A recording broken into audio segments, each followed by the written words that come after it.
Ce projet, grâce à la vision du chef de l'État, on a réussi à le matérialiser.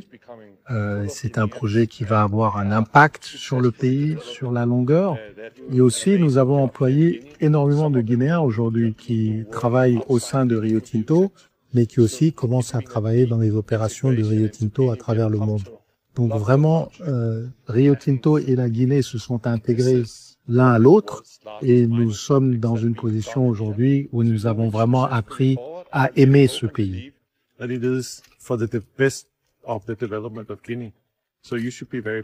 I'm absolutely delighted to be here. Je suis très heureux d'être là aujourd'hui, vraiment très heureux. Le projet Simandou est le plus grand projet minier au monde. C'est un projet d'importance cruciale pour le minerai de fer. C'est un projet que nous avons mené à terme et qui va permettre de vraiment mettre la Guinée en orbite concernant le minerai de fer. J'ai été reçu ce matin par son Excellence, Monsieur le Président de la République. Vraiment, j'ai été très heureux de pouvoir le rencontrer aujourd'hui. Je vais revenir en Guinée. Ce sera pas ma première visite, mais je suis vraiment très heureux d'être là aujourd'hui. Donc, je crois que la force d'un partenariat, comme tous les partenariats, en particulier ce partenariat avec la Guinée, c'est le fait qu'on puisse avoir des conversations qui sont ouvertes, transparentes, qu'on puisse se parler, qu'on travaille ensemble et on se réunit autour d'une vision commune de ce que Simandou pourrait être dans 5, 10, 15, 20 ans. In 5, 10 and the decades to come. Le CEO entrant et le CEO sortant ont tenu à ce que Monsieur le Président de la République le reçoive avant que Monsieur Simon ne entre en fonction le lundi prochain, soit le 25.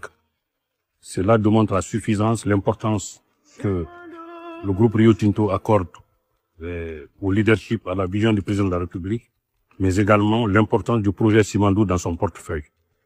Et lors de cette audience, le Président de la République a rappelé que depuis le 25 mars 2022, qui est la date de signature de l'accord cadre pour le co-développement des infrastructures du projet Simandou, et Rio Tinto, conformément à ses engagements pris par son CEO de l'époque, M. Jacob, a respecté ses engagements parce que le projet entre en exploitation à la fin de cette année, conformément aux accords, mais également la prise en compte du contenu local, car c'est ce qui permettra de réduire la pauvreté en Guinée.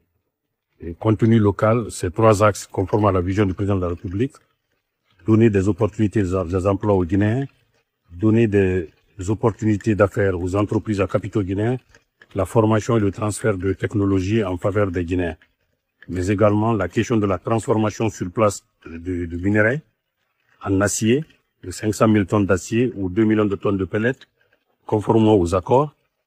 Et en plus de ça, il a indiqué que Rio Tinto devra accompagner la vision du programme Simandou 2040, notamment en 5 piliers 1 pour le développement agricole, le long du corridor, pour pouvoir aider les agriculteurs et fermiers qui se trouvent le long du corridor, ce qui permettra de réduire la pauvreté et d'avoir un développement durable et long terme pour notre pays, car c'est un projet long terme.